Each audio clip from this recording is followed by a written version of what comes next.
ఎలా ఉంది Kingdom cinema? Kingdom cinema ఎలా ఉందంటే ఈ టైప్ ఆఫ్ ఏం లేదనమాట. డిఎల్ఆర్ ఫిలింగ్ గుడ్ స్టోరీ నమ్ముకున్నారు. ఆల్రెడీ విజయ్ దేవరకొండ గారు చెప్పారనమాట ఏంటంటే ఇది నా సినిమాను సత్యదేవ్ గారిదో భాగ్యశ్రీ గారిదో ఆర్టిస్టులో కాదనమాట.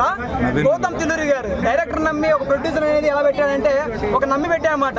సినిమా నమ్ముకుంటే ఎలా ఉంటుందంటే ఎలా ఉంటుంది అనమాట. అంటే ఫ్యామిలీ ఆడియన్స్ ఎలా కోరుకుంటారంటే మనకి అంటే విజయ్ దేవరకొండ గారు కదా ఓల్డ్ ఉంటుందేమో ఆ టైప్ ఆఫ్ బెడ్రూమ్స్ సంథింగ్ ఏముంటుందో విత్ ఫ్యామిలీ వెళ్ళొచ్చా లేదా అని ఒక కంక్లూజన్ అయితే ఉంటుందన్నమాట.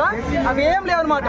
అంటే హీరో వచ్చిన తర్వాత ఎలివేషన్లు, దాని తర్వాత విలన్ వచ్చిన తర్వాత ఎలివేషన్లు, దాని తర్వాత సత్యదేవ్ గారు వచ్చే ఎలివేషన్లు, ఇవి ఏం లేవన్నమాట.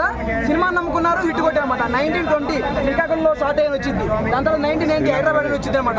దాని తర్వాత ఏ విధంగా కాపాడారు సంథింగ్ ఆ టైప్ లో ఉంటుంది స్టోరీ. ఇది గౌతమ్ తిన్నూరి కేజీఎఫ్ అన్నారు.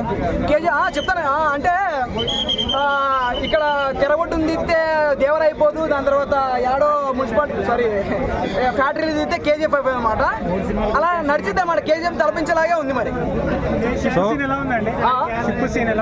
షిప్ సీన్ అదే చెప్తా. డిఓపి ఉంటుంది. డిఓపి అబ్బా ఆయన ఎవరు తెలియదు, నా పేరు తెలీదు.